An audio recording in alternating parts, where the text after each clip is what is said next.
Hello दोस्तों, मैं हूं दीपराज चंद्राकर और आज हम चर्चा करने वाले हैं कुछ टूल्स के बारे में। ये एक टूल है ड्रिल बिट। ये actually HSS high speed steel twist drill है। 27 mm का ड्रिल बिट है। आप देख पा रहे हैं इसका साइज है ना, आपको समझ में आना चाहिए। एक्चुअली ये ड्रिल बिट दिखाने का पर्पस ये है कि आपको समझ में आए कि जो हम पढ़ते हैं ड्रिल ज्योमेट्री जो देखते हैं और ये एक्चुअल जो होता है वो किस तरीके से रिलेट करते हैं, कैसी वो चीज़ें होती है। जब हम डायग्राम देखते हैं, डायग्राम बिल्कुल इस तरीके से बना रहता है। इसमें ये जो गैप है दोस्त, बेसिकली ये जो गैप है ये वाले, ये आपके फ्लूइड्स हैं, ये फ्लूइड्स हैं। सो इसके थ्रू क्या होता है कि आपका जो चिप है वो यहाँ पे हेलिकली बाहर निकलता है। इस तरीके से कर्ल होके जो चिप है इसके थ्रू आपका बाहर निकलेगा होल से। आप ये वाला जो हिस्सा है ये आप देख पा रहे हैं कि यहाँ पे धार है, बिल्कुल यहाँ पे आपका रेक एंगल दिया रहता है और रेक एंगल आपका सेंटर की ओर कम होते जाता है। बाहर की ओर आते जाते हैं तो रेक एंगल बढ़ते जाता है। धार एरिया इधर आपका बाहर की ओर ज़्यादा रहेगा। और यहाँ पे दो पॉइंट है जहाँ से कटिंग होता है। ये पहला पॉइंट है, ये आपको दिख रहा है, ये पहला पॉइंट है, ये दूसरा पॉइंट है। जब ये घूमेगा, अगर ये पॉइंट कट कर रहा है तो दूसरा ये वाला पॉइंट उस समय एक्टिव होगा, है ना। ये इस तरीके से अगर घूम रहा है, मैं कह रहा हूँ कि ये पहला पॉइंट आपका कट करेगा तो दूसरे साइड ये वाला पॉइंट कट करेगा। अगर ये उल्टा घूम रहा है तो ये वाला पॉइंट कट करेगा और इधर से ये वाला पॉइंट आपका कट करने वाला है, ये वाला पॉइंट। अगर ये एक्टिव रहेगा तो इस समय ये वाला पॉइंट होगा। एक्चुअली अगर मैं कहूँ तो आप देख पा रहे हैं कि ये पोर्शन जो है यहाँ से कट होना चाहिए, है ना। ये बनाया इसलिए गया है, ये जो आप देखेंगे यहाँ पे ये एक्स्ट्रा पोर्शन दिया गया है, इसको बनाया ऐसा गया है कि ये ऐसा चले, ऐसा घूमे। सो ये घूमेगा तो इस पोर्शन से कट करेगा ये, और आपका ये पोर्शन से कट किया तो दूसरा पोर्शन ये वाला पोर्शन से कट करेगा। सो इधर भी आपको सेम मिलेगा। सो यहाँ से कट हुआ और इधर यहाँ से कट हुआ। 2 पॉइंट, एक पॉइंट हो गया ये और ये दूसरा पॉइंट हो गया।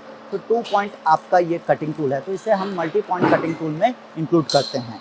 ये वाला जो पोर्शन है ये मार्जिन कहलाता है दोस्त। ये आपका मेन बॉडी है, ये वाला पोर्शन आपका शैंक है। ये शैंक में ये वाला पोर्शन को हम टैंक कहते हैं। तो ये जो टैंक है ये एक्चुअली जाके आपका जो स्पिंडल है उसमें जाके बैठता है, ताकि ये जो ड्रिल है ये अपनी जगह से मूव ना करे। जब स्पिंडल घूमे तो उसी के साथ साथ घूमे, स्लिपिंग ना हो, बेसिकली हम ये चाहते हैं। तो इस तरीके से ये जो ड्रिल बिट है आपका यूज़ किया जाता है। इसमें एक और इम्पॉर्टेंट चीज़ है जो हम देखते हैं, वो है ये पॉइंट एंगल। यहाँ से आपको दिख रहा होगा ये पॉइंट एंगल है। यहाँ से आप देखेंगे तो ये वाला पोर्शन में आपको चिसल एज दिखेगा, है ना। ये आपका पॉइंट एंगल है दोस्त, ठीक है। यहाँ से अगर मैं कहूँगा तो ये वाला हाफ और इधर नीचे है, तो ये टोटल आपका पॉइंट एंगल देखने को मिलेगा। तो this is about your drill bit. अच्छा, एक और मेरे पास टूल है जिसके बारे में मैं चर्चा करता हूँ, यह है ग्राइंडिंग व्हील, ठीक है। ये ग्राइंडिंग व्हील का स्पेसिफिकेशन अगर मैं कहूँ तो A24RBF इस तरीके से आपका दे रखा है। इसमें साइज भी दे रखा है कि 100 इसका डाया है, 6 mm इसका ये वाला विड्थ है और ये वाला जो होल है ये 16 mm है, स्टैंडर्ड साइज है। इसमें एब्रेसिव जो यूज़ हुआ है दैट इज योर जो एल्युमिनियम ऑक्साइड है वो एब्रेसिव यूज़ हुआ है। इसका ग्रिड साइज 24 है ना। और बिल्कुल ये आपका डेंस कैटेगरी में देखने को मिलेगा। तो ये आपका एक ग्राइंडिंग व्हील है जिसका यूज़ कर सकते हैं। ये जो विड्थ है ये अलग अलग विड्थ का मिलने वाला है। आपको जो मैं दिखा रहा हूँ ये 6 mm विड्थ का है।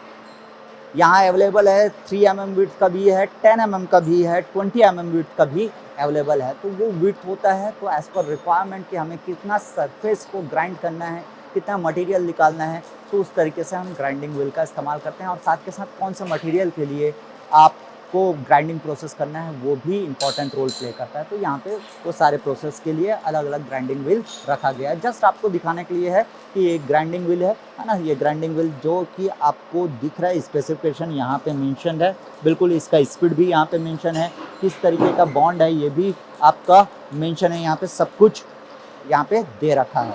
अच्छा, एक चीज़ और कि आपको ये पता होना चाहिए कि जब हमारा ग्राइंडिंग व्हील यहाँ से ये जो पर्टिकुलर ऊपर वाला जो लेयर है एब्रेसिव लेयर जब डल हो जाता है है ना, यहाँ पे या तो क्लॉगिंग हो गया या लोडिंग हो गया इसका। सो इसको हम क्या करते हैं कि एक सिंगल पॉइंट कटिंग टूल से ये वाला लेयर को रिमूव करते हैं and that process is called dressing.